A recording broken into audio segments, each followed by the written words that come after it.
Good evening, everyone. Welcome to the channel. Before I begin, here are my disclaimers. Today I am going to give you an update about Healthyway Inc. Annual Report. Healthyway Inc., an investment holding company based in China, offers a diverse range of services to cater to various needs of individuals and corporate clients. At its core, the company provides health and medical services through membership schemes, medical consultation services, and supporting services to hospitals. In addition to these services, Healthyway also offers healthcare packages and pharmaceutical sales business. The company's content services include wellness content, precision content, and RWS support services, which are designed to provide valuable information to its clients. Furthermore, Healthyway provides information technology services to corporate and institutional customers, enabling them to manage their digital presence effectively. The company also offers digital marketing services through publishing original marketing articles and brand-building advertisements on various online media channels. Lastly, Healthyway operates Yahoo.com, a health and medical platform that serves as a one-stop shop for individuals seeking health-related information and services. Overall, Healthyway Inc.'s comprehensive range of services makes it a significant player in the Chinese healthcare industry. Healthyway Inc. maintains a market capitalization of $4 billion, broadly in line with the industry peer group. Healthyway Inc. trades at a higher price-to-book ratio of 16.52 times relative within the industry. While the stock does not screen as absolutely cheap, mixed valuation signals relative to industry peers prevent a definitive conclusion. With the broader industry trading at lower valuation levels, this may reflect transitional pricing dynamics rather than clear mispricing, warranting further analysis of earnings quality, growth sustainability, and balance sheet strength. The leverage on the balance sheet appears elevated, with liabilities of 60% of total assets. This raises some concern, and we should examine the industry and nature of the business to determine whether they justify the elevated leverage. Average liabilities have declined over the past 5 years, indicating improving balance sheet discipline and reduced financial risk. The share count has remained broadly unchanged, indicating no significant dilution or buyback activity over the past 5 years. The income statement shows that the company have been growing its revenue annually, but the operating income have not been increasing. This shows that the business is under pressure with rising cost.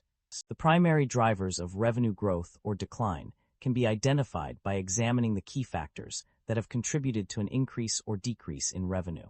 On the growth side, the expansion of corporate and digital marketing services has been a significant contributor, with revenue increasing by $888,118, 56.8%, to $1,355,538, 86.8%. The launch and adoption of AI Digital Doctor Assistant and AI Digital Health Butler have also driven growth, as well as the customized AI digital employees for corporate users generating revenue for the first time. In addition, the company has seen a 54% rise in revenue from content services, and the AI Digital Employee Program has generated RMB 32.1 million in direct sales in its first year. The increase in registered individual users, physicians, and hospitals connected to the platform have also contributed to growth. On the decline side, the decrease in healthcare service packages and health membership schemes have led to a decline in revenue. Scaling down related businesses in pharmaceutical sales and limiting capital expenditure in this area have also contributed to the decline. Overall, the company's revenue growth has been driven by its expansion into new areas such as corporate services and digital marketing, while its decline has been due to a decrease in healthcare service packages and health membership schemes. The net income of the company experienced a significant turnaround in 2025 compared to 2024. In 2024, the company reported a loss of RMB 263,799, but by 2025, this had transformed into a gain of RMB 59,317.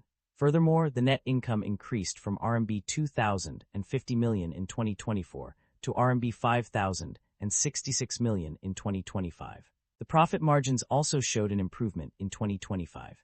The gross profit margin remained relatively stable at around 30–31%, while the operating profit margin is estimated to have improved due to increased reportable segment gross profit and other net income.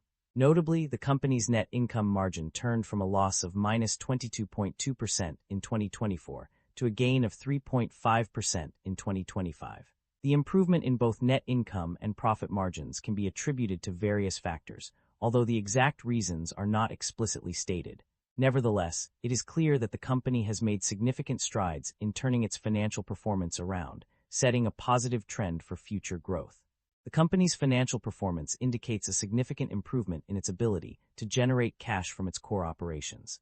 The data shows that the net cash generated from operating activities increased by RMB 18.3 million, from RMB 56.7 million in 2024 to RMB 75 million in 2025. This increase suggests that the company is becoming more efficient in managing its day-to-day operations and generating revenue.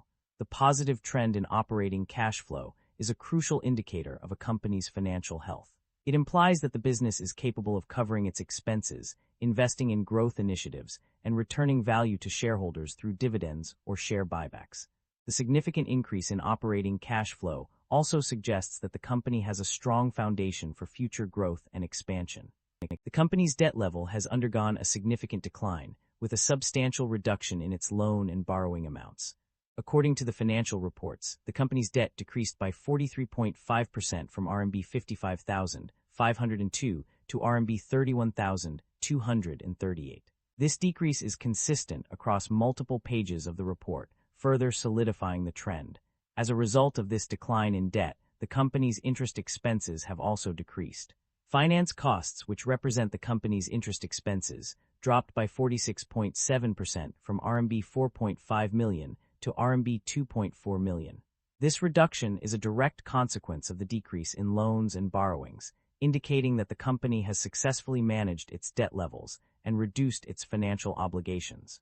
The performance of various segments and regions within the company has been analyzed. Unfortunately, some areas have shown poor results. The corporate and digital marketing services segment has struggled, with a lack of revenue data available for review. Furthermore, this segment's revenue declined from $950,866 in 2024 to $1,355,538 in 2025. Additionally, Customer A's segment was absent from the 2024 data, making it difficult to assess its performance. On the other hand, some segments have shown impressive growth. Customer B's segment stood out with a significant revenue of $146,761 in 2024. The Others segment also performed well, with an increase in revenue from $1,200,775 in 2024 to $1,562,518 in 2025. These results indicate that while some areas require improvement, others are thriving. It is essential for the company to identify the reasons behind these variations and develop strategies to address the underperforming segments. By doing so, the company can optimize its resources and focus on growth opportunities. Management's outlook on company strategy. The company's management is optimistic about its future prospects, with a focus on expanding its business scale and enhancing profitability. To achieve this, they plan to increase revenue through innovation and operational efficiency. This approach aims to drive growth while maintaining cost-effectiveness. In addition to scaling up the business, management is also exploring alternative measures to boost shareholder returns. These include share repurchases and reinvestment in growth initiatives, which are designed to maximize value for investors. Overall, the company's strategy is centered on sustainable growth and increased profitability, with a commitment to delivering long-term value to shareholders. The company has made significant investments in its own shares through share buybacks. On page 14 of the report, it is stated that the company repurchased 1,021,500 ordinary shares with a total consideration of HKD 4,709,000. This indicates a deliberate effort to reduce the number of outstanding shares and potentially boost shareholder value. Furthermore, on page 32, it is revealed that the company continued its share buyback program after the reporting period, purchasing an additional 1,694,000 shares. This demonstrates a long-term commitment to investing in its own equity and suggests that management believes in the company's future prospects. Concerns have been raised regarding inventory buildup, indicating a potential issue with excess stock levels. This situation can lead to wasted resources and inefficient use of storage space. Furthermore, inventory buildup may also signal underlying problems in supply chain management, such as overproduction or inadequate demand forecasting. As a result, companies must closely monitor their inventory levels and adjust their production and distribution strategies accordingly to mitigate these risks. That concludes the financial summary for Healthyway Inc. Feel free to comment below, and I will be happy to answer them when possible.